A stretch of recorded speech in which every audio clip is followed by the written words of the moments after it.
How's it going, folks? Welcome to FoundFlix. On this Inning Explain, we're tackling the winner of our last viewer's choice poll, the invitation, following a man who accepts an invitation to a dinner party hosted by his ex-wife. The evening becoming an unsettling affair that reopens old wounds and creates new tensions after not seeing each other for years. Before we get started, you know what we gotta do first. Vote for the next viewer's choice video. Your first choice is The Room, where a couple move into an isolated house and discover a strange room that grants them unlimited material wishes, but all they really desire is a child. And your second choice is the sci-fi tinged Circle, following a group of 50 strangers held captive and faced with their imminent executions are forced to choose one person amongst them who deserves to live. Let me know which one you'd like to see me cover by leaving a comment down below or voting in the poll over in the community tab. The Invitation is a well-regarded slow burn cult thriller, but actually left me feeling cold and honestly a bit bored. You know, when it comes to slow burn movies, there's a fine balance between kind of slowly ratcheting up the tension to a breaking point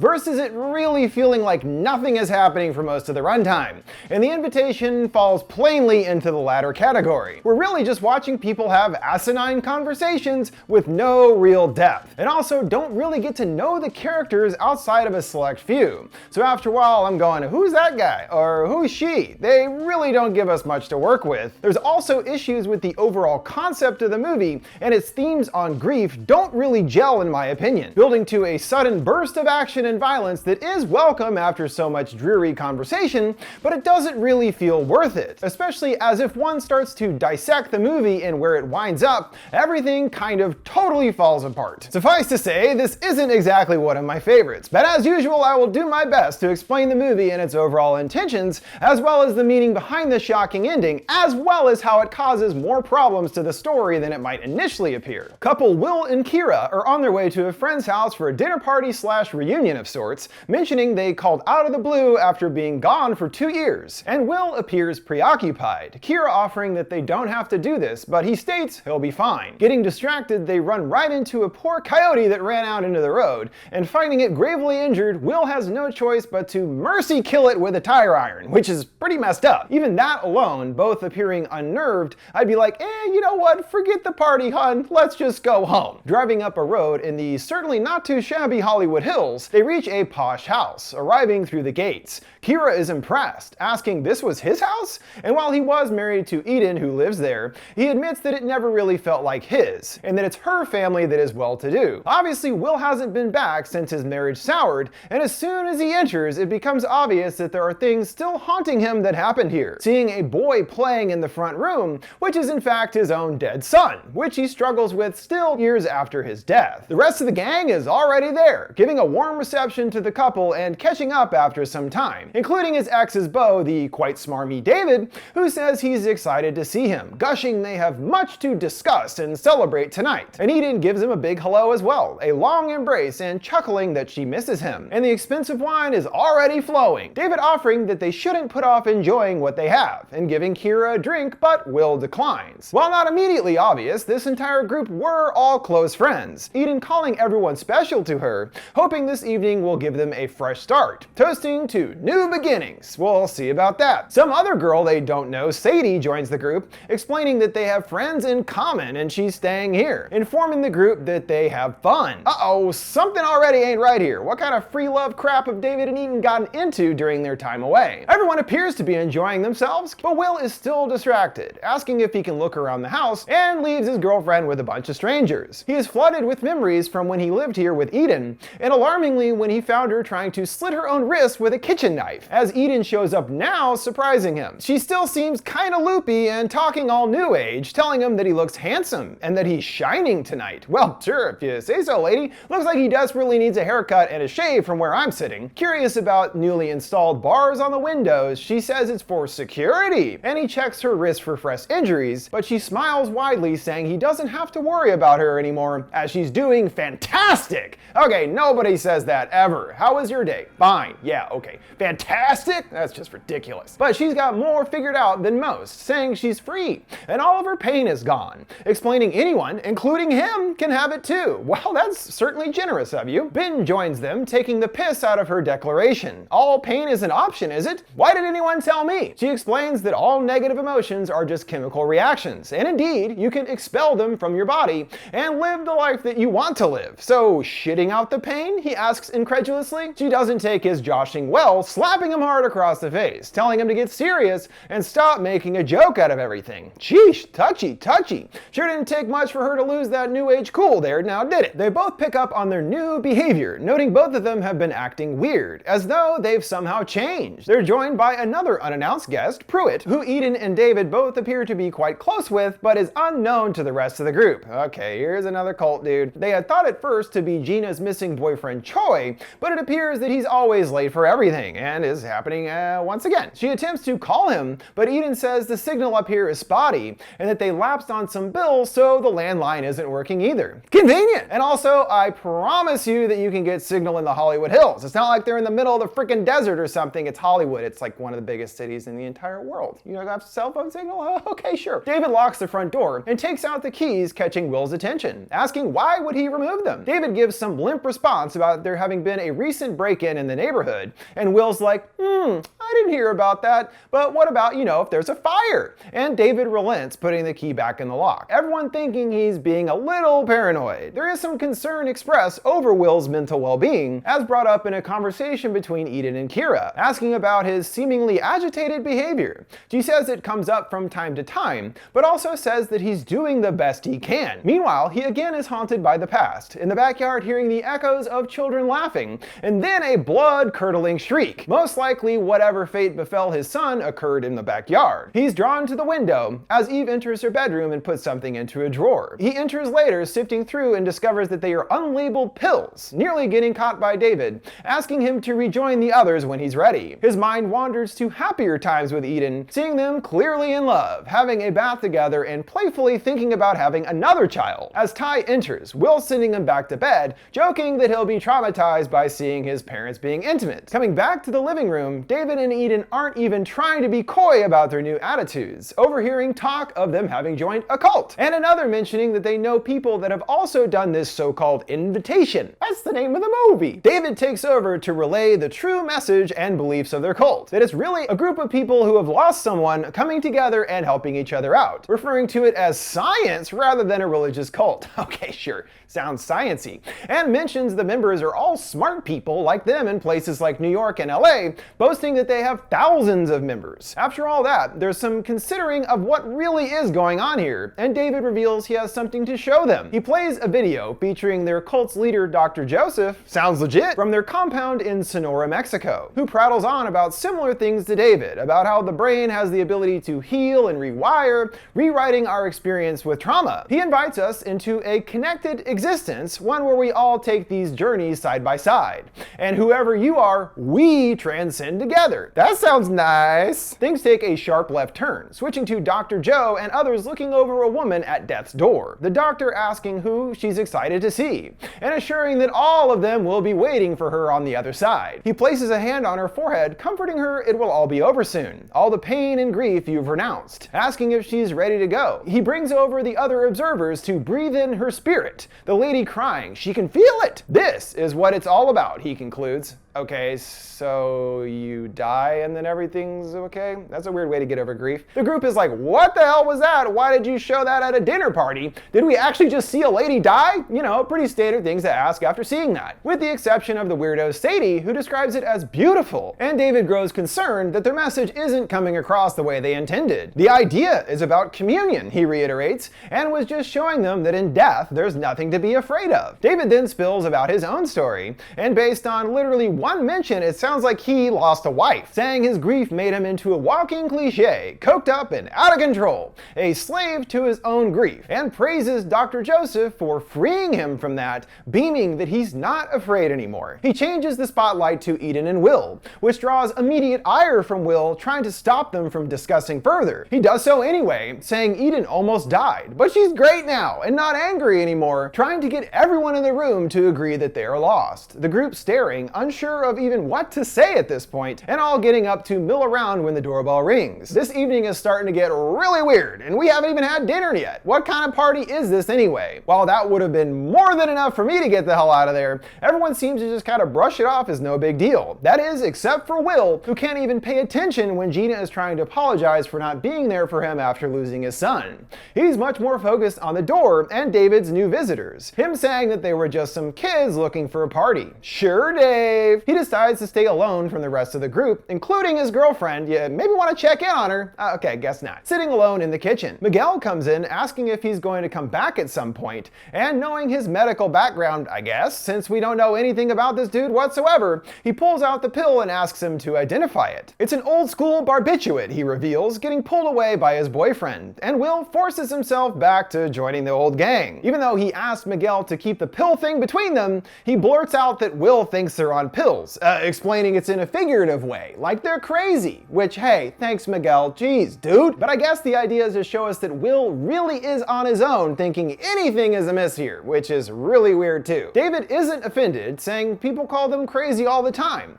but promises that they aren't as happy as them, and the others do at least admit this all sounds a little Manson-y, but ultimately again writing it off because there's all kinds of weirdos in LA, deeming them harmless. Okay, you guys really don't, you guys aren't getting the picture, are you? David attempts to change the evening's narrative, apologizing to the group and possibly disturbing them, not wanting them to think that they're forcing their ideas on them, and that's exactly what's happening. Proposing that they play a game they used to in Mexico, kind of like I never, but this time it's I want. Everyone taking turns saying something they want, the point being to be honest. Immediately going back to their rhetoric saying everything is possible once we strip away negative emotions, saying those things are what hold us down. Silly Sadie elects to go first, telling everyone in the room, I want to tell you I love you. She knows she hasn't known them long, but is really feeling the love tonight, planning a kiss on Gina to everyone's amusement. So she goes next, requesting a bag of Coke like in the old days, and of course David is prepared to offer a snoot, it being pointed out the strangeness of a recovering addict keeping drugs in their home. Yeah, that doesn't really seem like you've gotten over any of it at all. This cult is bullshit completely. But before things devolve into Coke-fueled mayhem, Pruitt takes center stage, and seems to not really get the idea of the game, going on about a story about his lovely artist wife, and how in a stupid argument while drinking, he hit her and accidentally killed her, which is the grief that he carries like Eden and Will. He did go to prison, but found that he was the same man as before, and it was only by accepting the invitation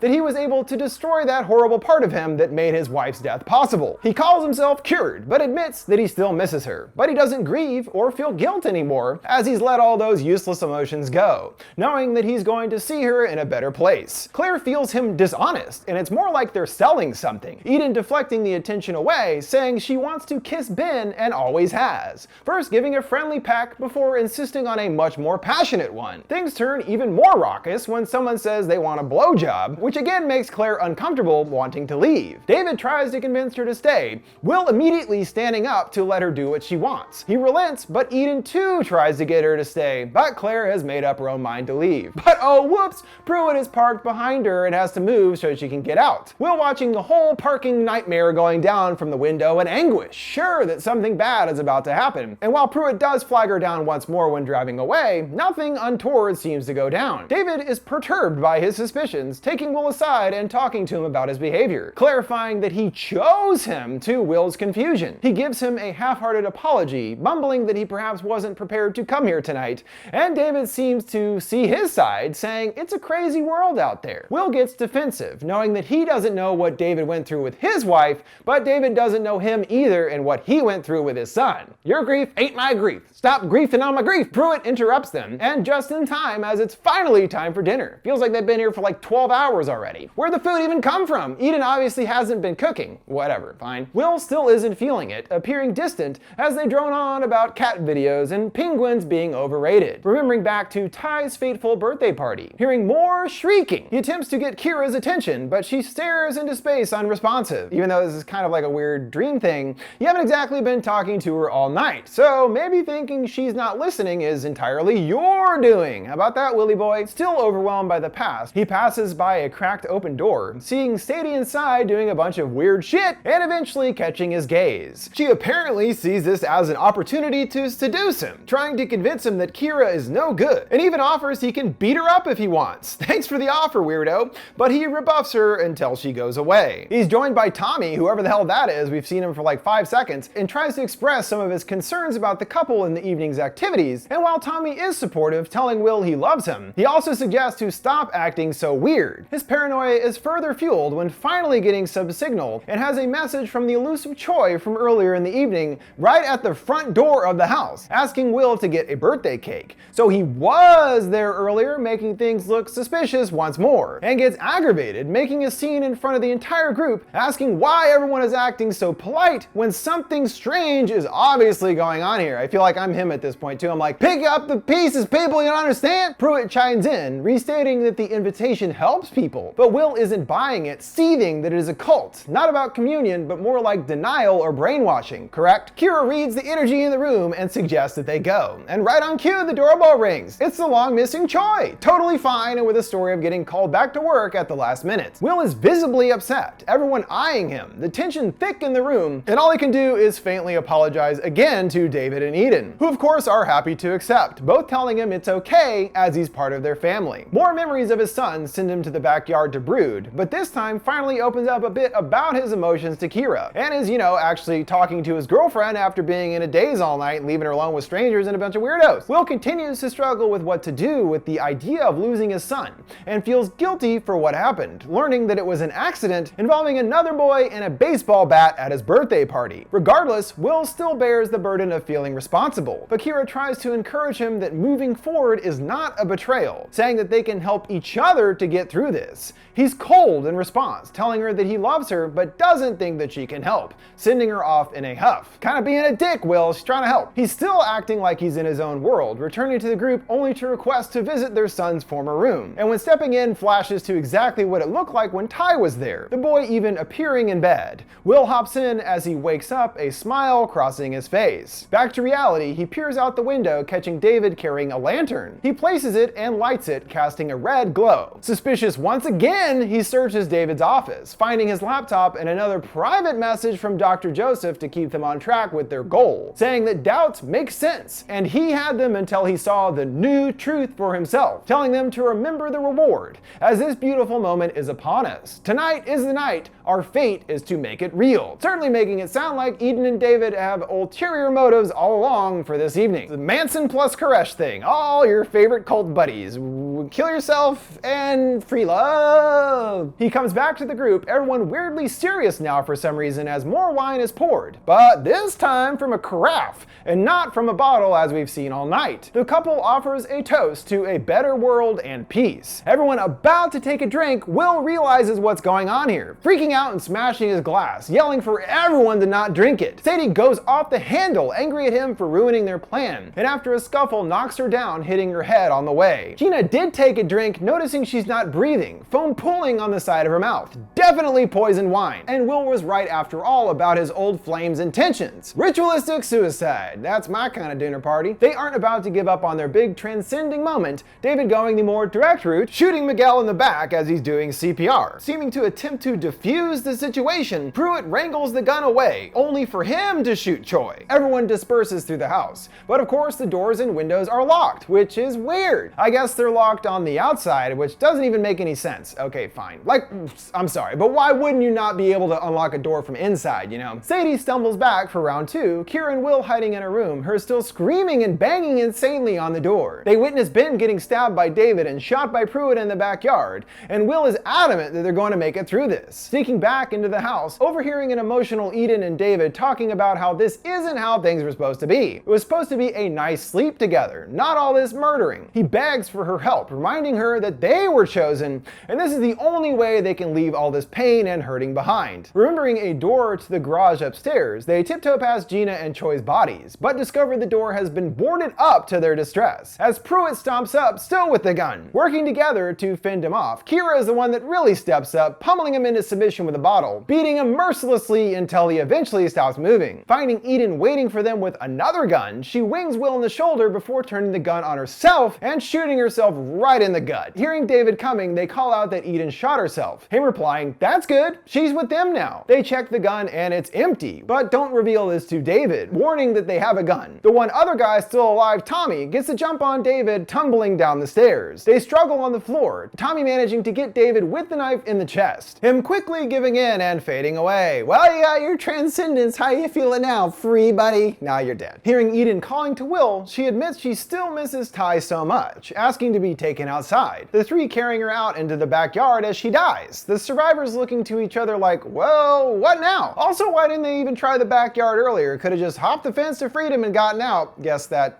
thought didn't enter their heads. It then becomes clear the sheer scope of this cult. Hearing dogs barking and sirens wailing in the distance. They go over to the Red Lantern, seeing over to the hills, then hearing people screaming, a helicopter thrumming overhead. As he looks out in the hills, Will utters, "Oh my God," seeing the entire hills are dotted with other Red Lanterns outside, indicating the cult has a real stranglehold over this entire neighborhood. And there are many houses nearby where others went through what Will and the others did. And based on the screams and everything, wasn't exactly smooth sailing like Eden had been hoping. And we understand how much bigger this thing really is than we could have possibly understood. While admittedly a cool shot and a nice "whoa dude" moment, as soon as you start to consider the logistics of what this means, everything becomes extremely convoluted. So the whole neighborhood basically was a part of the cult? So literally all these people went to Mexico and became part of the cult? And then what? They all bought houses next to each other in the same small vicinity? It's a bit hard to make sense of this whole thing. On top of that, the whole idea of the cult doesn't really gel at all either, because the idea was that they were all suffering from grief that they couldn't move on from, but only a handful of the characters, at least as far as were presented, even went through something like this in their lives. Most of them, we don't really find out anything about whatsoever, let alone them all having lost someone, which would have actually made a lot more sense. You know, David and Eden selected them specifically because of having lost someone, because as it is, it's just like sucking their old friends into a suicide pact without it even fitting the entire cult's philosophy in the first place, which also doesn't make much sense. The way to get over guilt and to be free is to kill yourself. Okay, well, that doesn't seem to actually be dealing with anything, and based on Eden and David still being in possession of drugs, this indicates that their whole cult thing didn't really work in the first place and they were completely full of beans saying how fantastic they were and all that garbage. The whole thing, it just completely falls apart for me because of all these contrivances. Sure, it was a pretty nice little bit of action there in the end after an excruciatingly boring build-up, but it doesn't feel worth it due to all these glaring issues, which is for me why this one just doesn't really measure up overall. With that, we've reached the conclusion of this Ending Explained video for The Invitation. While it did have some interesting ideas, it ultimately collapsed in on itself due to not really tying all their disparate ideas together. Even the dead kid thing ended up not even really mattering overall. It's just like, so many things thrown at the wall that it feels like they really weren't even thought through. But before we go, don't forget you can send me requests for any TV shows or movies you'd like to see me explain by sending them my way on any of my social media accounts at FoundFlix. And make sure to vote in the poll for our next viewer's choice. What did you guys think of The Invitation and its ending? Let me know your thoughts in the comments down below. Make sure to like, subscribe, and follow. Thanks for watching FoundFlix. See you next time.